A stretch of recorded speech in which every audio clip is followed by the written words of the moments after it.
Kita ke informasi lainnya pemirsa. Menteri HAM Natalius Pigai mengutarakan wacana jajaran pimpinan Polri diisi oleh sipil layaknya negara-negara maju. Ya, Kapolri Jenderal Listio Sigit Prabowo menyebut Polri membuka ruang bagi sipil untuk duduk di jabatan Polri.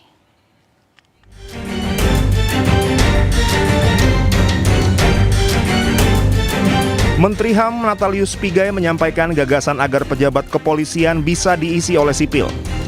Hal ini sudah biasa dilakukan di negara-negara maju. Kapolri sebagai pucuk pimpinan tetap dipegang dari kepolisian, sementara jabatan strategis lainnya diisi oleh sipil, seperti jabatan manajerial, keuangan, teknologi, dan perencanaan. Dengan jabatan sipil di tubuh Polri bisa memberikan kesempatan kepada ASN Polri untuk menduduki jabatan strategis dan tidak berhenti di eselon 4. Seperti NYPD. Ya, NYPD itu pucuk pimpinannya sipil. Dulu sebelumnya dia Departemen Sanitasi. Sekarang menjadi kepala NYPD. Tapi kalau pemimpin khusus teknis operasional kepolisian namanya Chief of Department, itu polisi, tapi pimpinannya selalu sipil. Wakil Ketua Komisi 3 DPR RI Ahmad Sahroni mengkritik pernyataan Pigai. Sahroni meminta Pigai fokus menjalankan tugasnya di bidang HAM, karena jabatan di institusi kepolisian tengah dalam proses pembahasan RUU Polri di DPR. Bang Pigai, jangan usul yang enggak. Bang Pigai fokus aja sama membela siapapun dia pada hak-hak sebagai manusia.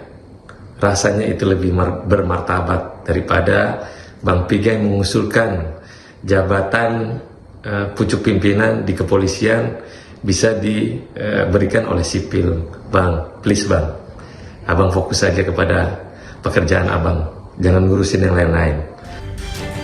Sementara itu Kapolri memberikan ruang bagi sipil untuk dapat menduduki jabatan strategis di Polri.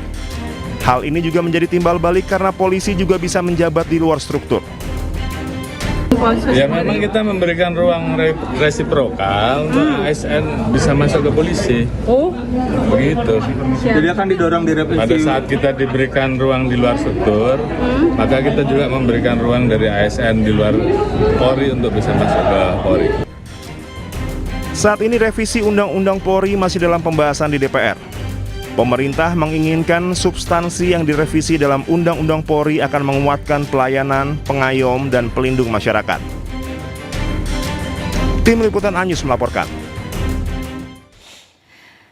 Pemirsa, KPK menggelar lelang barang mewah sitaan koruptor, mulai dari sepatu, ponsel, hingga mobil. Ya, total ada 106 barang dari 26 terpidana korupsi. Dan berikut laporan rekan kami Jian Cahyani dari rumah penyimpanan benda sitaan dan barang rampasan KPK di Cawang, Jakarta Timur berikut ini. Pemirsa, Komisi Pemberantasan Korupsi atau KPK kembali mengumumkan pelaksanaan lelang barang hasil rampasan negara dari tindak pidana korupsi, dan ini di belakang saya ini ada beberapa mobil yang menjadi barang yang akan dilelang. Nah, dan tanggal lelangnya ini ada di tanggal 18 Juni nanti. Untuk rincian barang-barang yang dilelang ini diantaranya ada 7 unit mobil, kemudian ada unit sepeda motor, ada telepon genggam, ada aksesoris, kemudian ada mesin face recognition dan juga ada robot disinfektan. Dan ini pemirsa, untuk totalnya yang dilelang secara nasional terdapat 106 lot barang, dan ini berasal dari 26 terpidana korupsi yang kasusnya sudah inkrah. Dan dengan nilai total aset yang dilelang ini mencapai sekitar 311 miliar rupiah. Dan untuk barang yang paling mahal yang dilelang ini ada tanah dan bangunan di Bali dengan nilai sekitar 59,06 miliar rupiah. Dan pemirsa, nanti untuk proses lelangnya sendiri ini yang akan dilaksanakan pada tanggal 18 Juni 2026. Tapi selain itu, ini karena lelangnya bersifat online atau daring dan secara terbuka, jadi para penawar yang akan mengikuti lelang ini bisa memantau seperti itu harga-harga atau nominal-nominal lelangnya bagi semua yang mengikuti. Dan selain itu juga pemirsa, di tanggal 11 Juni nanti ini yang ingin menawar atau yang ingin mengikuti lelang juga dapat melihat langsung barang-barangnya di sini seperti apa, sehingga mereka bisa memasukkan nominalnya untuk nantinya pelaksanaan lelang tanggal 18 Juni 2026. Dan ini salah satunya juga pemirsa, ada sepeda motor yang juga masuk ke daftar barang yang dilelang untuk periode Juni 2026 ini pemirsa.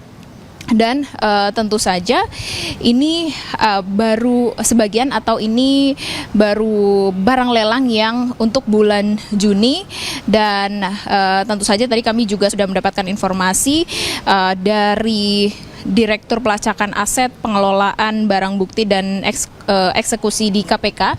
Ini semuanya akan dilaksanakan secara terbuka, sehingga untuk step-stepnya lebih lanjut ini juga sudah tertera di website resmi dari KPK itu sendiri. Bagi semua yang ingin melakukan atau mengikuti lelang sendiri bisa dilihat sistemnya seperti apa. Dan tentu saja di tanggal 11 Juni ini bisa langsung melihat barangnya seperti apa dan bisa melakukan lelang di tanggal 18 Juni 2026. Dari Jakarta, Jen Cahyani bersama juru kamera Dila Aulia, iNews melaporkan. Ya pemirsa, kita ke informasi selanjutnya pemirsa. KPK menggeledah rumah mantan Wakil Menteri Imigrasi dan Pemasyarakatan Silmi Karim di Kebayoran Baru, Jakarta Selatan. Ya, dari hasil penggeledahan sejumlah kendaraan mewah disita.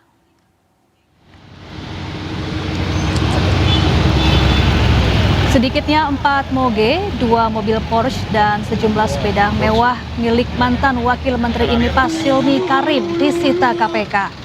Penyitaan dilakukan usai penyidik KPK menggeledah rumah Silmi di Jalan Brawijaya nomor 5, Kebayoran Baru, Jakarta Selatan.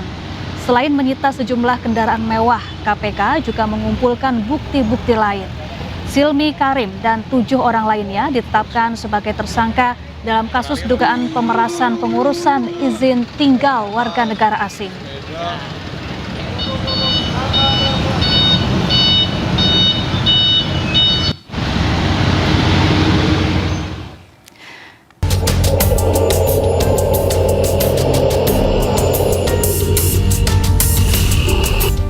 CCTV merekam 2 pemotor yang membuang sampah sembarangan di Jalan Raya Perjuangan, Bekasi Utara, Jawa Barat.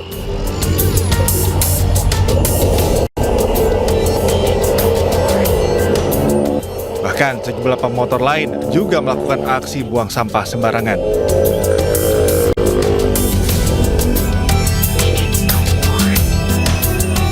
Warga yang kesal dengan ulah kedua pengendara ini membuat sayembara dan memajang foto keduanya.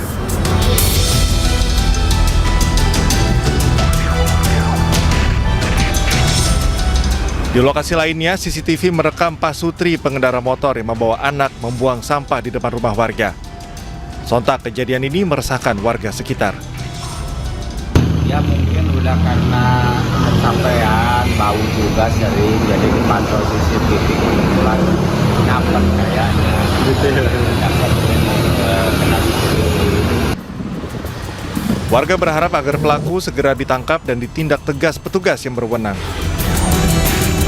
Dari Bekasi, Jawa Barat, Rahmat Hidayat, iNews melaporkan.